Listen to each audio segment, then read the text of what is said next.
V-Guard presents कौन जीत रहा है, को पावर्ड बाय सेंसोडाइन एंड विमल। बोलो जुबां केसरी।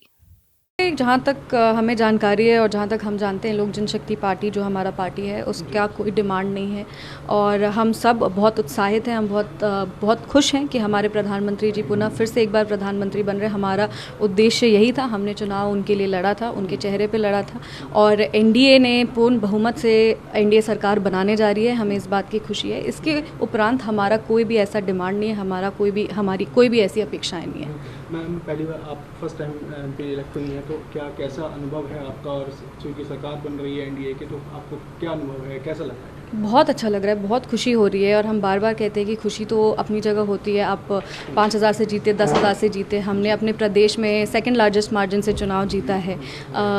जो हम मानते हैं कि ये सिर्फ़ और सिर्फ जनता का प्यार और आशीर्वाद है और हम ये मानते हैं कि जनता ने हमें सिर्फ एक सांसद के रूप में नहीं, समस्तीपुर की जनता ने हमें एक बेटी के रूप में, एक बहन के रूप में चुना है और वो मेरे लिए ज़्यादा बड़ी उपलब्धि है। कल भी जब हम प्रधानमंत्री जी से मिले तो प्रधानमंत्री जी हमें तुरंत पहचान गए।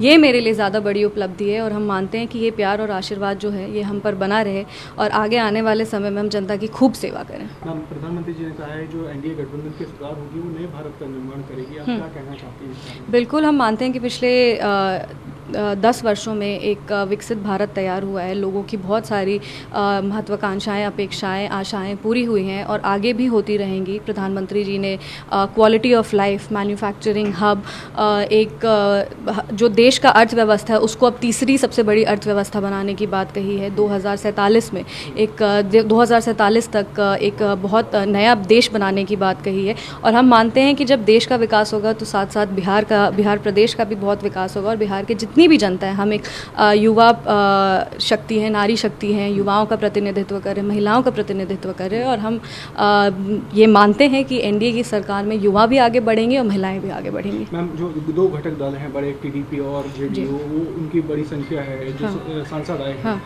उनको साधना कितना मुश्किल रहेगा? बिल्कुल, कोई मुश्किल नहीं है। कल भी एनडीए की बैठक हुई थी, सभी वहाँ पे मौजूद थे और उन सारी पार्टी के जितने भी संसदीय दल के नेता का चुनाव हुआ उसके बाद जो वहाँ पे बैठे हुए थे उन्होंने पूर्ण तरीके से एनडीए सरकार को अपनी बहुमत दी है। वो सब भी उत्साहित हैं कि प्रधानमंत्री जी फिर से एक बार प्रधानमंत्री बन रहे हैं और कहीं भी कुछ भी नहीं है। हम सब एक बहुत बड़ा परिवार है और एक परिवार की तरह हम राष्ट्र हित के लिए काम करने वाले हैं। मैम, इस सब जो राजनीति अभी चल रही है, जो गठन होने वाला है सरकार का, उसमें आप कांग्रेस को कहाँ पर देखती हैं? क्योंकि इस बार उन्होंने भी बहुत ज़्यादा सीटें जीती हैं, एक बड़ा विपक्ष आ रहा है सरकार में इस बार। हम मानते हैं कि एक क्लियर मैंडेट, तीसरी बार एक ऐतिहासिक उपलब्धि है कि तीसरी बार इतने क्लियर मैंडेट के साथ कोई अपना सरकार बनाने जा रहा है और जो भारत की जनता है उन्होंने इंडी गठबंधन को नकारते हुए एनडीए गठबंधन को स्वीकारा है और ये अपने में बहुत बड़ी उपलब्धि है। तो हम उनको कहीं नहीं देखते हैं और हम मानते हैं कि हम पूरी तरीके से भारत के लिए काम करेंगे। पूरे कहते हैं ना कि मन से और लगन से हम भारत के लिए काम करेंगे और बिहार के लिए काम करेंगे। मैम, चूँकि आप एक राजनीतिक परिवार से आती हैं, सांसद चुनी गई हैं, तो बिहार के विकास का दबाव आपके ऊपर कितना रहेगा? क्या करना चाहती हैं?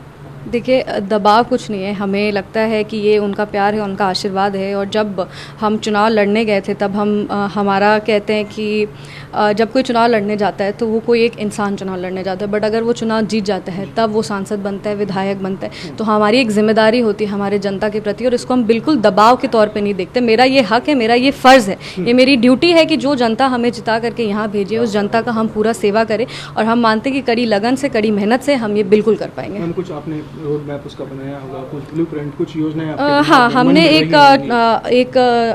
हमारा घोषणा पत्र निकला था चुनाव के दौरान जो समस्तीपुर लोकसभा का लोकल इश्यूज़ को लेकर के था। उसका भी जो घोषणा पत्र हमने तैयार किया था वो भी बहुत ही इन्वॉल्विंग प्रोसेस था। एक वेब पोर्टल लॉन्च हुआ था, उसमें समस्तीपुर की जितने भी लोग थे, जो उनकी अपनी महत्वाकांक्षाएँ थी, जो उनकी आशाएँ थी, जो वो चाहते थे कि उनके क्षेत्र में हो, उसका सुझाव उन्होंने दिया था। एक पूरी टीम बैठी थी, वो सारी टीम मिल के एक घोषणा पत्र निकाली थी, उसमें हमने कनेक्टिविटी की बात की है, इंफ्रास्ट्रक्चर की बात की है, युवाओं के रोज़गार की बात की है, हमने किसानों के हक़ की बात की है, किसानों के लिए हमें लड़ाई लड़ना है। वहाँ पे बहुत सारे मजदूर हैं, उनके लिए हमें लड़ाई लड़ना है।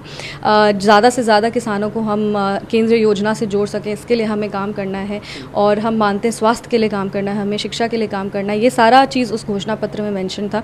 यहाँ से दिल्ली से फ्री होकर वापस क्षेत्र जाएंगे और एक एक करके सबको टिक करेंगे। क्योंकि मोदी जी का नारा खुद विकास का रहा है, तो इस चुनाव के बाद बिहार में विकास का पहिया कितनी तेजी से घूमेगा, आपको क्या लगता है? डबल इंजन के साथ, डबल इंजन, डबल स्पीड। और हम मानते हैं कि इस बार तो हमारे सभी जितने भी हैं, इस बार पिछली बार तो हमारे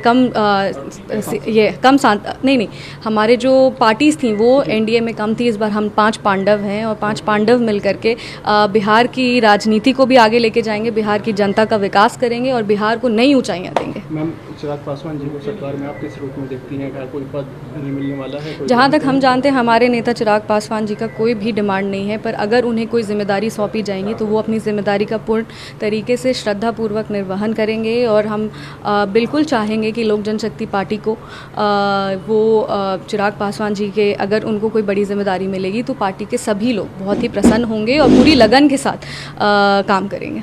वी-गार्ड प्रेजेंट्स कौन जीत रहा है, को पावर्ड बाय सेंसोडाइन एंड विमल। बोलो जुबां केसरी।